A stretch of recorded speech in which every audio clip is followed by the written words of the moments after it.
Max, we want to talk about the 10 names to know for the Texas High School Football State Championship games. But before we do that, I want to tell you that our UIL State Texas High School Football State Championship coverage is brought to you by our friends at All-Star Inflatables, all-starinflatables.com. And I'm not sure if we've mentioned this, but they have this really amazing program. They are giving $1,000 to every state quarterfinalist. Yeah. I'm going to say that again. Yeah.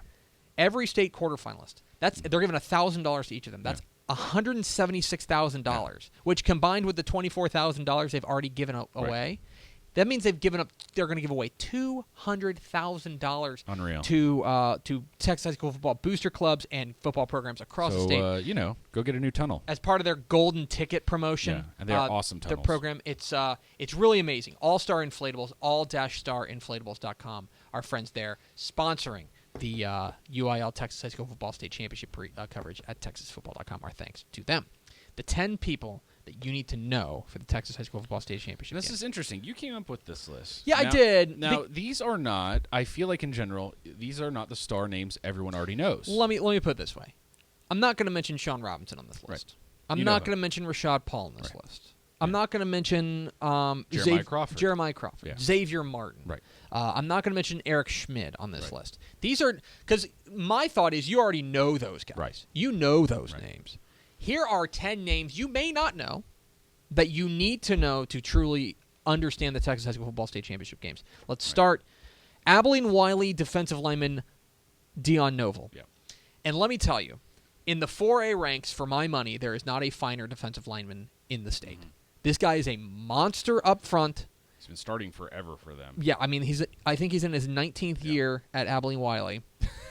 And this kid's a monster.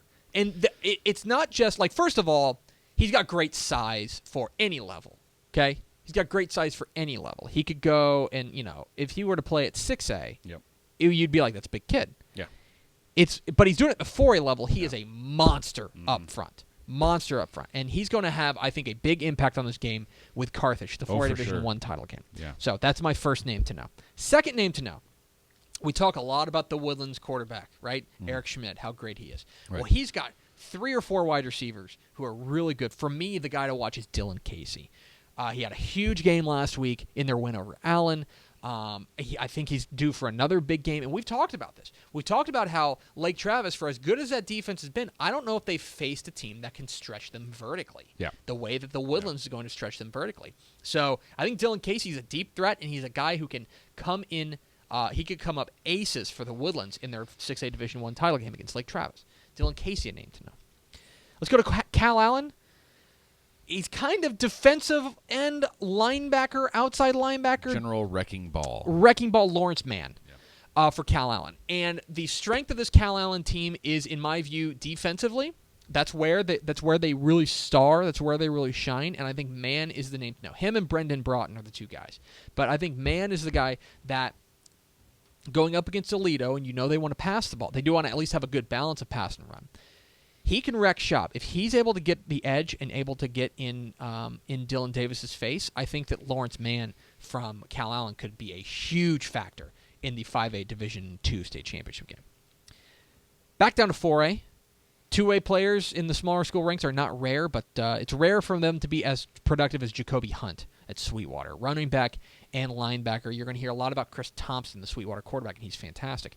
But I think that Jacoby Hunt is that he's that check on that you can't just focus on Chris Thompson. You have to worry about Jacoby Hunt as well. And, by the way, he's also a great linebacker. He's their leading tackler. He is a terrific two-way star. Watch out for Jacoby Hunt when you're watching the 4A Division II title game between Sweetwater and West Orange Stark. Another defender, Mineola, defensive tackle Ian Thompson. And we talked, the headline for the 3A Division I title game between Mineola and Yoakum is speed, right? Yeah, is for speed. Sure. But I will tell you that I feel like there's one way to really mitigate speed, and that's not to let it get up to full speed. You know what I mean? Not to let those wheels get turning. So that's where I think Mineola defensive tackle Ian Thompson comes into play. I know Yoakum's going to try to get to the outside, but he's quick enough to get out to the edge and pursue.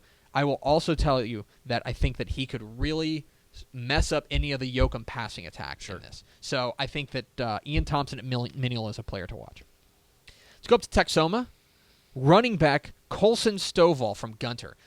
Okay, so Gunter is going. One of the fun things about the Texas High School Football State Championship games and watching 12 games across 4 days is you get to see a lot of different styles, and we're going to see a lot of different styles. Of course, there's going to be spread offenses, but you're going to see some wing T. You're going to see a little bit of split back veer from Crawford, and then you're going to see the option from Gunter. And so Trey Carr is the quarterback, the trigger man of that option attack.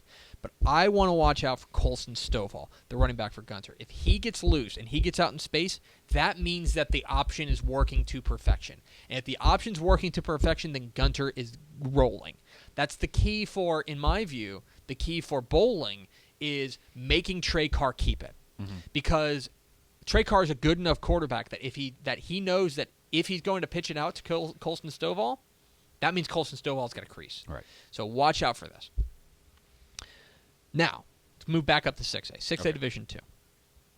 Caden Stearns, the safety for Cibolo Steel. You good? We talk a lot about the defensive front for Steel because it's awesome. It's really, really good. Quincy Williams and who's the other guy that I'm blanking on right now? The other big defensive end for defensive tackle. Lord. Quincy Williams and Well, if you're going to blank on it, you probably shouldn't bring it up. I really shouldn't. Hold on. Go ahead, look it up. I'm going to look okay. it up. Stop. 8 million names. You're being you mean Josh remember. Crosland. There you go. Josh Crosland.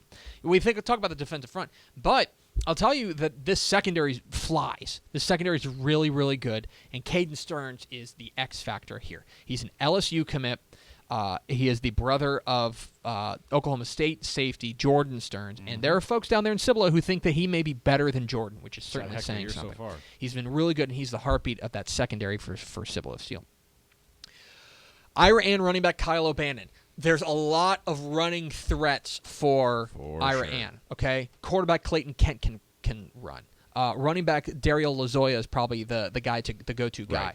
But another one, and maybe the forgotten name here, is Kyle O'Bannon. I think that he could have a big game for Ira Ann. If he has a big game, that's going to put Bremond behind the 8 ball as they're going for the 3-peat. So watch out for Kyle O'Bannon and Ira Ann. Tomorrow. First game of the weekend, 4 o'clock Wednesday. It's the 1A Division II State Championship game, 6-man football. Get out there if you haven't seen 6-man football. It's incredible. Worth it. Totally worth it. Walker Tippy for Richland Springs. They call it Tippy time. Whenever he has the ball, it's awesome. He's their running back, and he was a superstar in the title game last year, and he has had an even better year this year. He is a remarkable athlete. Watch out for Walker Tippy. Balmorray's, I think, decided underdogs against Richland Springs. They are, plain and simple, if Walker Tippy has a big game, Balmorray will not win. Like, Richland Springs is rolling to an 8th title if Walker Tippy has a big game. And finally, another defender, Turner Cox, the nose guard for Highland Park. And Highland Park's a super physical squad on both sides, and it starts with their big nose guard, Turner Cox. He is a monster up front, and he's going to give this Temple offensive line, a very good offensive line, it's going to give them trouble. Watch out for Turner Cox. I think that this guy could be due for a very big game in the state championship games. TexasFootball.com/state is where you can find all of the information for the UIL Texas High School Football State Championship games.